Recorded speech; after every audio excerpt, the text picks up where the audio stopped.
দশম জাতীয় সংসদ নির্বাচনের দুদিন আগে রাষ্ট্রপতি মোহাম্মদ আব্দুল হামিদের সঙ্গে দেখা করেন প্রধান নির্বাচন কমিশনার, অন্য 4 জন নির্বাচন কমিশনার এবং কমিশনের সচিব। বৈঠকের এজেন্ডা ছিল 5 জানুয়ারি নির্বাচনের সার্বিক পরিস্থিতি রাষ্ট্রের অভিভাবককে জানানো। 1.5 ঘণ্টার বৈঠক শেষে গণমাধ্যমের সঙ্গে কথা বলেন প্রধান নির্বাচন কমিশনার। রাষ্ট্রপতির সাথে আমাদের নির্বাচনের আগে এটা ওনাকে অ্যাপ্রাইজ করার জন্য আমাদের বৈঠক।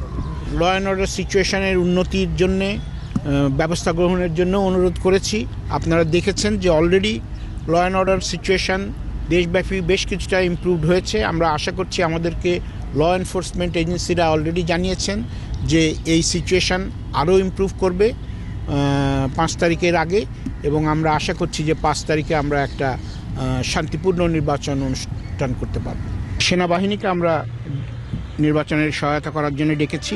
আমরা এটাও খেয়াল রাখবো যে নির্বাচনের পরে সিচুয়েশন যেন ভালো থাকে এবং প্রয়োজন বোধে আমরা এই সময়টা বৃদ্ধিও করতে পারি। তবে প্রধান বিরোধী দল বিএনপি ছাড়া এই নির্বাচন নিয়ে কথা বলতে গিয়ে সমঝোতার জন্য অপেক্ষা আর শেষ পর্যন্ত কোনো ফল না পাওয়ায় আক্ষেপের কথাও জানান সিইসি। যে সংবিধান রক্ষা করার জন্য এই নির্বাচনটা হচ্ছে, কিন্তু ব্যক্তিগতভাবে স্যার আপনি যে এই নির্বাচনটা পরিচালনা করতেছে আপনার কেমন মনে হচ্ছে যেখানে বিএনপি নেই, বিএনপি বিহীন এই নির্বাচন? আমরা চেয়েছিলাম যে সব দলের অংশগ্রহণে একটা সুষ্ঠু নির্বাচন হোক, সেজন্য আমরা সময়ও দিয়েছিলাম।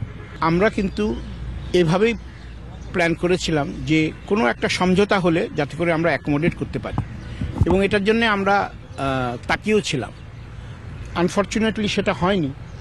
তো এটা হলে ভালো হতো, না হলে আমাদের দায়িত্ব আমাদের পালন করে যেতে হবে। অবরোধ তো এক জায়গা থেকে আরেক জায়গায় যাওয়ার ব্যাপারে, ভোট তো হবে আপনার স্থানীয় এলাকার মধ্যে, সেখানে আমার মনে হয় না কোনো সমস্যা হবে। নির্বাচনের সার্বিক বিষয়ে সন্তোষ প্রকাশ করেছেন রাষ্ট্রপতি। নির্বাচনের আগে আইন শৃঙ্খলা পরিস্থিতি আরও উন্নত হবে বলে আশা সিইসির। 5 জানুয়ারি ভোটারদের ভোট কেন্দ্রে যাওয়ার আহ্বান প্রধান নির্বাচন কমিশনারের। সোমা ইসলাম, চ্যানেল আই, ঢাকা।